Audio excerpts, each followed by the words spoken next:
You should know sodium together, because if you know that, you don't have any problem to write the molecular equation, to write the ionic equation, to write the net ionic equation.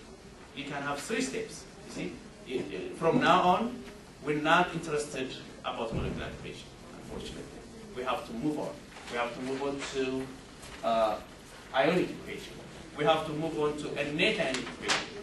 So in order to do that, we need to know about the compound, whether that compound is soluble in water or insoluble in water. Anybody has a chemistry lab book here? Do you have a chemistry lab book? We have lab today, right? Yeah. Do you have? Okay. I wanted to pick one example from the lab book, because there is some interesting examples out there.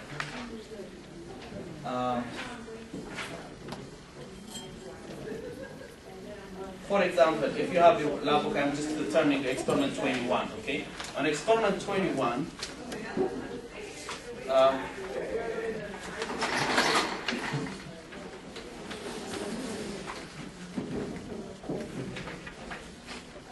there is a question here.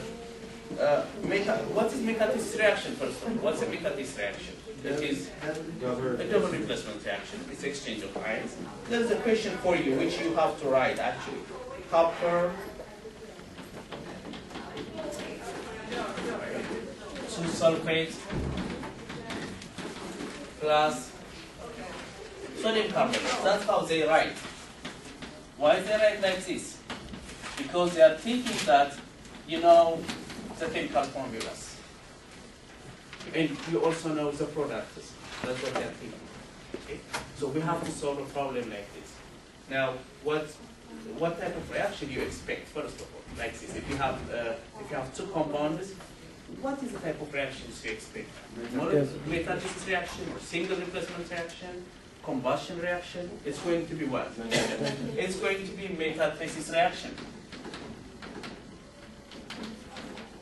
It's going to be metathesis reaction, right? This is going to be metathesis reaction.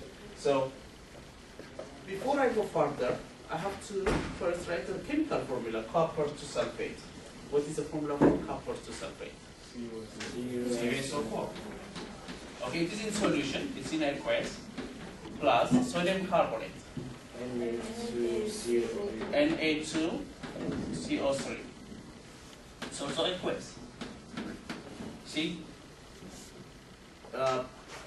They are not giving you the products, and they are assuming that you're going to fill out the products. Okay. Now, if it is metathesis reaction, remember we have a formula that is AX plus BY, right? Right? It's going to be AY plus BX. AY plus BX. That's how metathesis reaction is. Exchange of ions, exchange of partners, right? So I'm going to apply this. This is for metathesis reaction. Okay, I'm going to apply this directly here. This my AX plus BY is going to be AY plus BX. So this is my AX here plus BY. It's going to be AY plus BX, right? So in that case, what will be my AY?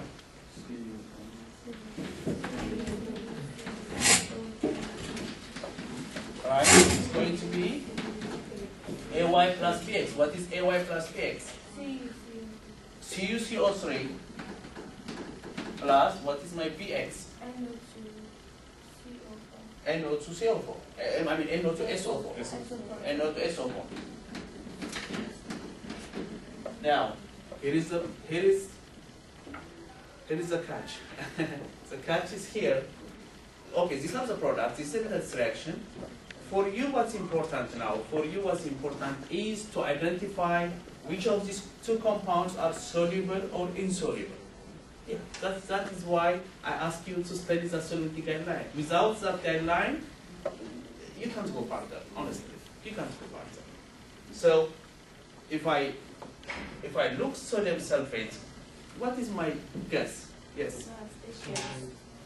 It's going to be aqueous, or it's going to be soluble or insoluble? What is it? Is it soluble? It's soluble. Why? Soluble. Why is it soluble? Yes. All compounds containing SO42 minus apart from strontium, barium, mercury, and lead. Say it again. Say it again. All compounds containing SO42 minus. I don't agree with that. I don't agree with that. It is soluble. I agree. It's soluble. But what is the reason? What is the reason that it's soluble? If we have sodium ion, which is in alkaline metal. Yes. It's not because of sulfate. It's not because of sulfate. It's because of sodium ion. Why? Well, no. If you have all alkali metals and ammonium ions, they are always soluble in water. That's what the solubility guideline tells you. All alkali metals are there, or ammonium ions are mixed with insoluble ions like sulfate. They're going to be soluble. So this is going to be aqueous. It's going to be aqueous. Copper to carbon. What is the chance of copper to carbon? Is it soluble or insoluble? According to the solubility guideline. Why? Because carbonate is an insoluble ion. And copper is not an alkaline metal or ammonia. Yes, I agree. Carbonate is insoluble. But there are conditions that carbonates can be soluble too at the same time. If sodium carbonate, ammonium carbonate, potassium carbonate, okay? If they are mixed with alkali metal. So in this case, copper is not a part of alkali metal. So I am going to put S. You see, I'm going to put S. So without knowing that solubility guideline, it's really hard to find out this, right? Yes. S stands for solid. Insoluble, yes. S stands for solid. Meaning to say it is insoluble, yes.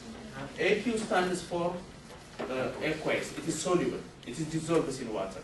But if it dissolves in water, there was no water in the equation. No, there is water. I mean, these are in solution. This was given in solution. This is like experimentally determined. Okay? In fact, we're going to do the same experiment in the lab. So which one is the reason it makes it solid? Carbonate. The carbonate actually is insoluble ion. However, the carbonates can be soluble in a condition that when they mix it with sodium, potassium, lithium, all alkali metals, and ammonium ion. Besides that, it's going to be insoluble. That's how I memorize. So whether it's a soluble and insoluble ion, as long as there's an alkaline metal, it'll be soluble. It will be soluble, yes. In most cases, 99%, yes. Yes. Also, you have to be very careful when you see heavy metals like silver, like mercury, like lead. The chance of these metals are not soluble. Mostly. You have to be very careful. You have to be very careful. So that's also one of the solutions. They are not environmentally friendly. They are not easily dissolved in water. They form precipitation. Okay? So if you see lead or silver, you have to think twice. You have to think twice. There's an important factor. Whenever you make, after you find out this is how the reaction should be, what is the next important thing that you always have to think when you do chemical equation? Balance. You need to balance the chemical equation. You always have to balance the chemical equation. Sometimes the equations themselves, they are balanced right away.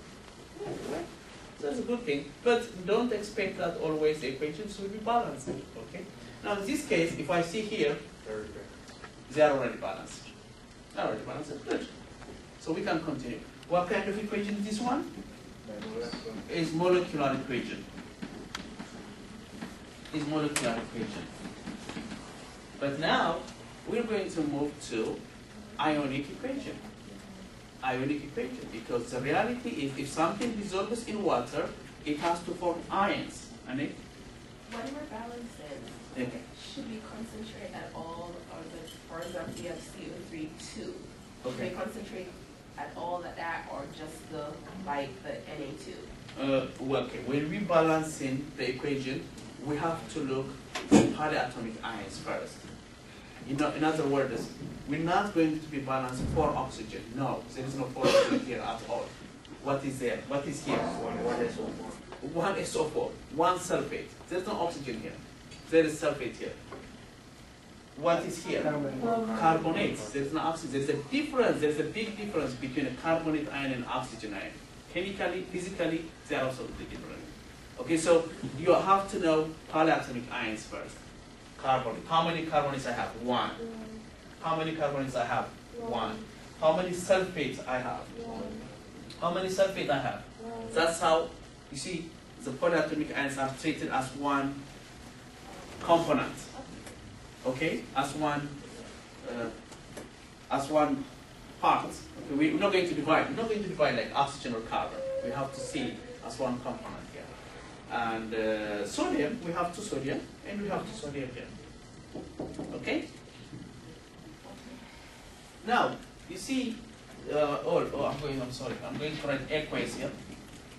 The reason why it is important to write aqueous, because if it is aqueous, it has to be broken down into ions. It has to be broken down into ions. In other words, if I say this is aqueous, this is going to be Cu plus 2 aqueous and SO4 minus 2 aqueous. Plus, this is going to be 2Na plus aqueous, CO3 2 minus aqueous. In this case, I can't break into ions because this is solid. So I will leave it as is. CO3 In all S. cases? Because it is S. In all cases? If it is S, if it is solid, yes. The only thing that you have to break them down if it is aqueous. Okay. That's the difference. Be careful. If it is S, yes, you leave it as is. It's one component. It is precipitation. It is precipitation. It is insoluble. So you don't have a right to decompose them, to break them down. This is insoluble substance. This is solid. So I'll leave it as is. But when I come to sodium sulfate here, Na2SO4, I would say 2Na plus aqueous SO4 minus 2 aqueous. I'll break them down because this aqueous, it dissolves in water. If anything dissolves in water, it always forms ions. I write the equation like this. Maybe I can bring it a little bit up here. If I write the equation like this, it's called what? The complete ionic equation. From complete ionic equation, we have to move on to net ionic equation. Okay? What's a net ionic equation tells me? A net ionic equation is you have to filter out those spectator ions. Meaning to say, we have ions here. They are on the reactant side, they are on the product side, but honestly, they don't play any role, any direct role in the process of the reaction. You can remove them. You can remove those ions. What are those ions? You have to look. Like, is there any ions here on the reactant side? This is reactant. This is product. Are here without any change. If you look, one is 2Na. Right here, right? You have another 2Na without any change. SO4. SO4. We have SO4 here. We also have SO4 here without any change. So we're going to eliminate these ions. We're going to eliminate these ions, and we ended up with net ionic equation. What is our net ionic equation? Our net ionic equation is going to be, from the reactant side is copper plus 2 and CO3 2 minus, right? From the product side is going to be CO3 S. The whole thing is in here. A little bit down. Okay, so we have, whenever you write the equation, you have 3 steps. What's the first step? Molecular equation. What's the second step? complete ionic equation. Okay. What is important for us to do the complete ionic equation and the ionic equation? What's important for us? No, to find out the products. To find out the products. To find out whether these products are soluble or insoluble. If you can't identify which compounds are soluble and insoluble, it's going to be hard to go to the second step and the third step. The second step is a complete ionic equation. The third step is net ionic equation. That actually comes from here. Comes from here, whether this is soluble or insoluble. Okay? Yes? Okay, so after, if for example, after the molecular equation, you don't have anything else, it's all solid, I mean, insoluble. So there'll be no net ionic equation. Yeah. Well, sometimes, you don't have any solid here, so there is no any reaction. There's just mixture. Okay? There are three conditions for you to have actually a net ionic equation. The first condition is you have to have a precipitate, like a solid. That's the first condition. The second condition is there must be a gas has to be formed. Some kinds of gas has to be formed. Okay? Or there must be the H or the OH product has to be formed. We didn't get to that point yet. I'm just doing the solid part. But when you do chemical reaction, sometimes gas will be formed. That's one condition. That's one condition. Maybe I don't have time right now. I can add one or two examples next time. And we are going to make a decision. Is it a reaction or it's not a reaction? Okay? Sometimes this is not a reaction because all of them will be cancelled out. It is aqueous, it is equation. It's not a reaction. It's just you're mixing compound with compound. So you can't define this as a reaction. Yes? Is it only for double replacement reactions that we get net ionic equation? Mostly yes. Mostly yes. 90% yes. For a double replacement reaction or a metathesis reaction. Think about this. You have two compounds, right? Whenever you have two compounds, what kind of reaction is going to be? It is a metathesis reaction, right? It's a metathesis because the others can be single replacement reaction or combustion reaction. Okay? I will continue on Wednesday. Okay? I'll continue on Wednesday. I'll bring your paper. Again. Please read whatever you read over the weekend about